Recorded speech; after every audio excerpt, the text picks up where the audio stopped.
13 ವರ್ಷಗಳ ನಂತರ ನಟ ದರ್ಶನ್ಗೆ ಜೈಲು ದರ್ಶನ ಫಿಕ್ಸ್. ನಟ ದರ್ಶನ್ ಗ್ಯಾಂಗ್ನಿಂದ ರೇಣುಕಾಸ್ವಾಮಿ ಕೊಲೆ ಪ್ರಕರಣ ಸಂಬಂಧಪಟ್ಟಂತೆ ಇಂದು ದರ್ಶನ್ ಸೇರಿ 4 ಜನ ಆರೋಪಿಗಳ ಖಾಕಿ ಕಸ್ಟಡಿ ಅಂತ್ಯವಾಗಲಿದೆ. ಹೀಗಾಗಿ 13 ವರ್ಷಗಳ ನಂತರ ಮತ್ತೆ ನಟ ದರ್ಶನ್ ಜೈಲು ಸೇರಿರುವಂತಹ ಎಲ್ಲಾ ಸಾಧ್ಯತೆ ಕೂಡ ಇದೆ. ಕಸ್ಟಡಿ ಅಂತ್ಯ ಹಿನ್ನೆಲೆ 4 ಆರೋಪಿಗಳು ಕೋರ್ಟ್ಗೆ ಹಾಜರುಪಡಿಸಲಾಗುತ್ತೆ. 24ನೇ ಎಸಿಎಂಎಂ ಕೋರ್ಟ್ಗೆ ಹಾಜರುಪಡಿಸಲು ಈಗಾಗಲೇ ಪೊಲೀಸರು ಎಲ್ಲಾ ರೀತಿಯಾದಂತಹ ಸಿದ್ಧತೆಯನ್ನ ಮಾಡಿಕೊಂಡಿದ್ದಾರೆ. ಕೋರ್ಟ್ಗೆ ಹಾಜರುಪಡಿಸಲು ಈಗಾಗಲೇ ಸಿದ್ಧತೆಯನ್ನ ನಡೆಸಿಕೊಂಡಿದ್ದಾರೆ. ಖಾಕಿ ಕೋರ್ಟ್ನಿಂದ ನೇರವಾಗಿ ಪರಪ್ಪನ ಅಗ್ರಹಾರಕ್ಕೆ ದರ್ಶನ್ ಅಂಡ್ ಗ್ಯಾಂಗ್ ಹೋಗ್ತಾರೆ. ಇವತ್ತು ಎರಡನೇ ಬಾರಿ 13 ವರ್ಷಗಳ ನಂತರ ಮತ್ತೆ ಜೈಲು ಸೇರಲಿದ್ದಾರೆ ನಟ ದರ್ಶನ್. ಈ ಹಿಂದೆ ಪತ್ನಿ ಮೇಲೆ ಮಾರಣಾಂತಿಕವಾಗಿ ಹಲ್ಲೆ ನಡೆಸಿ ಜೈಲು ಸೇರಿದ್ರು ನಟ ದರ್ಶನ್. ಈಗ 13 ವರ್ಷಗಳ ನಂತರ ಕೊಲೆ ಪ್ರಕರಣದಲ್ಲಿ ಆರೋಪ ಹಿನ್ನೆಲೆಯಲ್ಲಿ ಇವತ್ತು ನಟ ದರ್ಶನ್ ಜೈಲಿಗೆ ಸೇರಲಿದ್ದಾರೆ. ಇಂದು ರೇಣುಕಾಸ್ವಾಮಿ ಕೊಲೆ ಮಾಡಿದ ಆರೋಪದ ಮೇಲೆ ಜೈಲಿಗೆ ಹೋಗುವಂತ ಎಲ್ಲಾ ಸಾಧ್ಯತೆ ಇದೆ. 24ನೇ ಸಿಎಂಎಂ ಕೋರ್ಟ್ಗೆ ಇವತ್ತು ಪೊಲೀಸರು ಹಾಜರುಪಡಿಸಲಿದ್ದಾರೆ ನಟ ದರ್ಶನ್ ಗ್ಯಾಂಗ್ನ.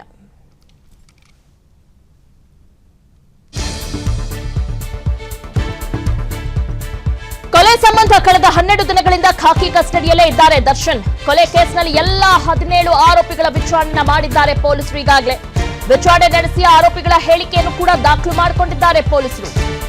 ಹಲವೆಡೆ ಮಹಾಜರು ಕೊಲೆಗೆ ಸಂಬಂಧಿಸಿದ ಸಿಸಿಟಿವಿ ದೃಶ್ಯಗಳನ್ನು ಕೂಡ ಸಂಗ್ರಹಿಸಲಾಗಿದೆ. ಈಗಾಗಲೇ ರೇಣುಕಾಸ್ವಾಮಿ ಕೊಲೆಗೆ ಬಳಸಿದ್ದ ವಸ್ತುಗಳನ್ನ ಕೂಡ ಸೀಸ್ ಮಾಡಿದ್ದಾರೆ ಪೊಲೀಸರು. ಎಲ್ಲ ಆರೋಪಿಗಳ ಹೇಳಿಕೆ, ಸಾಕ್ಷಿಗಳ ಹೇಳಿಕೆಯನ್ನ ಪೊಲೀಸರು ಪಡೆದಿದ್ದಾರೆ. ನಟ ಚಿಕ್ಕಣ್ಣ, ದರ್ಶನ್ ಪತ್ನಿ ವಿಜಯಲಕ್ಷ್ಮಿ ಇನ್ನಿತರರ ಹೇಳಿಕೆಯನ್ನು ಕೂಡ ದಾಖಲಿಸಿಕೊಂಡಿದ್ದಾರೆ ಪೊಲೀಸರು.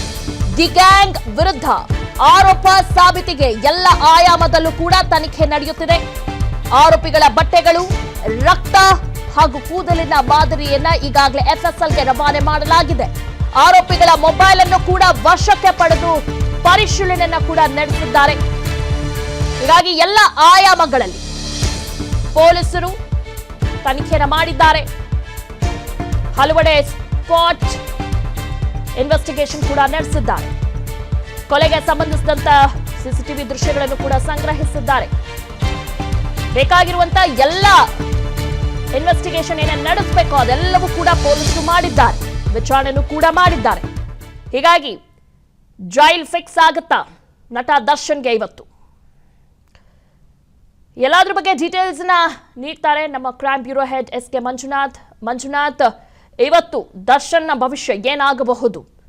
ಜೈಲೇ ಫಿಕ್ಸಾ ಏನು? ರೇಣುಕಾಸ್ವಾಮಿ ಕೊಲೆ ಪ್ರಕರಣಕ್ಕೆ ಸಂಬಂಧಪಟ್ಟಂತೆ ಏನು ಕಾಮಾಕ್ಷಿ ಪಾಳ್ಯ ಪೊಲೀಸರ ಅತಿಥಿಯಾಗಿ ವಿಚಾರಣೆಯನ್ನು ಎದುರಿಸ್ತಾ ಇರತಕ್ಕಂತ ದರ್ಶನ್ ಜೊತೆಗೆ ಆತನ ಸ್ನೇಹಿತರಾದಂತ ಈ ಕೊಲೆ ಪ್ರಕರಣದಲ್ಲಿ ಭಾಗಿಯಾಗಿದ್ದಂತ ವಿನಯ್, ಪ್ರದೋಷ್ ಹಾಗೂ ರಾಜು ಅಲಿಯಾಸ್ ಧನರಾಜುನ ಇವತ್ತು ಕಸ್ಟಡಿ ಅಂತ್ಯ ಆದಂತ ಹಿನ್ನೆಲೆಯಲ್ಲಿ 24ನೇ ಎಸಿಎಂ ಕೋರ್ಟ್ಗೆ ಹಾಜರುಪಡಿಸೋದಕ್ಕೆ ಬೇಕಾದಂತಹ ಎಲ್ಲಾ ಸಿದ್ಧತೆಗಳನ್ನ ಕೈಗೊಂಡಿದ್ದಾರೆ. ಅದರ ಜೊತೆಗೆ ಏನು ಹೆಚ್ಚುವರಿಯಾಗಿ 3ನೇ ಬಾರಿ ಈ 4 ಜನ ಆರೋಪಿಗಳನ್ನ ಕಸ್ಟಡಿಗೆ ಪಡೆದಂತಹ ಪೊಲೀಸರು ಆರೋಪಿಗಳನ್ನ ತೀವ್ರ ವಿಚಾರಣೆಗೆ ಒಳಪಡಿಸಿದ್ರು. ಜೊತೆಗೆ ಯಾವ 8 ಅಂಶಗಳಿಂದ ಅಂದ್ರೆ ಕಾರಣಗಳಿಂದ ಅವರನ್ನ ಕಸ್ಟಡಿಗೆ ಪಡೆದುಕೊಂಡಿದ್ರು, ಅದಕ್ಕೆ ಸಂಬಂಧಪಟ್ಟಂತೆ ತನಿಖಾಧಿಕಾರಿಗಳು 4ರನ್ನು ಪ್ರತ್ಯೇಕವಾಗಿ ವಿಚಾರಣೆ ಮಾಡಿ ಅವರಿಂದ ಕೆಲವೊಂದು ಹೇಳಿಕೆಗಳನ್ನ, ಜೊತೆಗೆ ಯಾವ ವಸ್ತುಗಳು ಪತ್ತೆಯಾಗಿಲ್ಲ ಅಂತಹ ವಸ್ತುಗಳನ್ನ ಪತ್ತೆ ಹಚ್ಚೋದಿರ್ಬೋದು.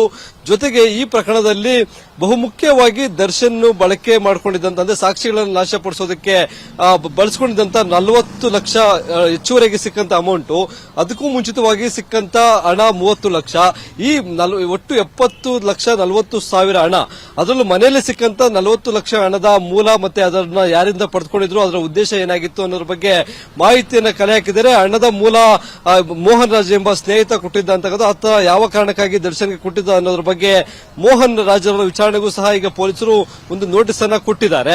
ಉಳಿದಂತೆ ಈ ಎಲ್ಲಾ ಪ್ರಕರಣದಲ್ಲಿ ಆರೋಪಿಗಳು ಯಾವಾಗ ಬಂಧನಕ್ಕೊಳಗಾಗಿದ್ರು ಅವರು ಕೊಟ್ಟಂತ ಹೇಳಿಕೆಗಳು ಮತ್ತೆ ತಪ್ಪೊಪ್ಪಿಗೆ ಹೇಳಿಕೆಗಳನ್ನ ಕೊಟ್ಟಿದ್ರು. ಆ ಆಧಾರದ ಮೇಲೆ ಪೊಲೀಸರು ಈಗ ಈ ಅಂತಕ ಪಡೆಯ ವಿರುದ್ಧ ಸರಿಸುಮಾರು 139 ಹೆಚ್ಚು ಎವಿಡೆನ್ಸ್ ಅನ್ನ ಕಲೆಕ್ಟ್ ಮಾಡಿದ್ದಾರೆ. ಅದರಲ್ಲಿ ಡಿಜಿಟಲ್ ಎವಿಡೆನ್ಸ್ ಇರಬಹುದು, ಜೊತೆಗೆ ಸಿಡಿಆರ್ ಲಿಸ್ಟ್ ಇರಬಹುದು, ಜೊತೆಗೆ ಆರೋಪಿಗಳು ಕೃತ್ಯ ನಡೆದಂತಹ ಸಂದರ್ಭದಲ್ಲಿ ಬಳಸಿದಂತಹ ಬಟ್ಟೆ, ಶೂ, ಈ ರೀತಿಯಾದಂತಹ ಸಾಕ್ಷಿಗಳು. ಅದನ್ನು ಹೊರತುಪಡಿಸಿ ಪ್ರತ್ಯಕ್ಷ ಸಾಕ್ಷಿಗಳನ್ನು ಸಹ ಈ ಒಂದು ಪ್ರಕರಣದಲ್ಲೇ ಪಡ್ಕೊಂಡಿದ್ದಾರೆ. ಕೆಲವು ವ್ಯಕ್ತಿಗಳಾದ 164 ಅಂದ್ರೆ ಸಿಆರ್ಪಿಸಿ 164 ಹೇಳಿಕೆಯನ್ನ ಪಡೆದುಕೊಂಡು ಅದರ ಒಂದು ದಾಖಲೆಗಳನ್ನ ಇವತ್ತು ನ್ಯಾಯಾಲಯಕ್ಕೆ ಸಲ್ಲಿಸಲಿದ್ದಾರೆ. ಅದಾದ ಬಳಿಕ ಅಂದ್ರೆ ಮಧ್ಯಾಹ್ನ 3 ಗಂಟೆ ಸುಮಾರಿಗೆ ಈಗ ಅನ್ನಪೂರ್ಣೇಶ್ವರಿ ನಗರ ಪೊಲೀಸ್ ಠಾಣೆಯಲ್ಲಿ ಇರ್ತಕ್ಕಂಥ ದರ್ಶನ್, ವಿನಯ್, ಪ್ರದೀಶ್ ಹಾಗೂ ರಾಜು ಅಲಿಯಾಸ್ ಧನರಾಜುನ ನ್ಯಾಯಾಧೀಶರ ಮುಂದೆ ಹಾಜರುಪಡಿಸಿ ಅವರ ವಿಚಾರಣೆ ಇನ್ನೂ ಅವಶ್ಯಕತೆ ಇಲ್ಲ ಅನ್ನೋ ಕಾರಣಕ್ಕಾಗಿ ಒಂದು ರಿಮಾಂಡ್ ಅಪ್ಲಿಕೇಶನ್ ಅನ್ನ ಸಲ್ಲಿಸ್ತಾರೆ. ಆ ರಿಮಾಂಡ್ ಅಪ್ಲಿಕೇಶನ್ ಅಲ್ಲಿ ಇಲ್ಲಿವರೆಗೂ ನಡೆದಂತ ತನಿಖೆಯಲ್ಲಿ ಏನೆಲ್ಲ ಕಲೆಕ್ಟ್ ಮಾಡಿದ್ದಾರೆ, ಯಾವೆಲ್ಲ ಸಾಕ್ಷಿಗಳನ್ನು ಸಂಗ್ರಹ ಮಾಡಲಾಗಿದೆ, ಪೊಲೀಸರ ತನಿಖೆಯ ಅಂಶಗಳನ್ನು ಉಲ್ಲೇಖ ಮಾಡಿ ಈ ಹಂತದಲ್ಲಿ ಇವರಿಗೆ ಜಾಮೀನನ್ನ ಕೊಡಬಾರದು ಅಂತಕ್ಕಂಥ ಒಂದು ಅಂಶವನ್ನು ಉಲ್ಲೇಖ ಮಾಡಿ ಅವರನ್ನ ಮನವಿ ಮಾಡ್ಕೊಳ್ತಾರೆ. ನ್ಯಾಯಾಧೀಶರು ಇವರ ವಾದವನ್ನ ಪರಿಗಣಿಸಿ ಎಲ್ಲಾ ಮಂಜುನಾಥ್ ಮತ್ತೆ ಸಂಪರ್ಕಿಸ್ತೀನಿ. ಅನುಕ್ಷಣದ ಸುದ್ದಿಗಳಿಗಾಗಿ ವಿಸ್ತಾರ ನ್ಯೂಸ್ ಯೂಟ್ಯೂಬ್ ಚಾನೆಲ್ ಸಬ್ಸ್ಕ್ರೈಬ್ ಮಾಡಿ. ಹೊಸ ಸುದ್ದಿಗಳ ನೋಟಿಫಿಕೇಶನ್ಗಾಗಿ ಬೆಲ್ ಐಕಾನ್ ಕ್ಲಿಕ್ ಮಾಡಿ. ಲೇಟೆಸ್ಟ್ ಅಪ್ಡೇಟ್ಸ್ಗಾಗಿ www.vistaranews.com ವೆಬ್ಸೈಟ್ಗೆ ವಿಸಿಟ್ ಮಾಡಿ. ಅಂಗೈಯಲ್ಲೇ ಜಗತ್ತಿನ ಸುದ್ದಿ ತಿಳಿಯಲು ವಿಸ್ತಾರ ನ್ಯೂಸ್ ಕನ್ನಡ ಆಪ್ ಡೌನ್ಲೋಡ್ ಮಾಡಿ.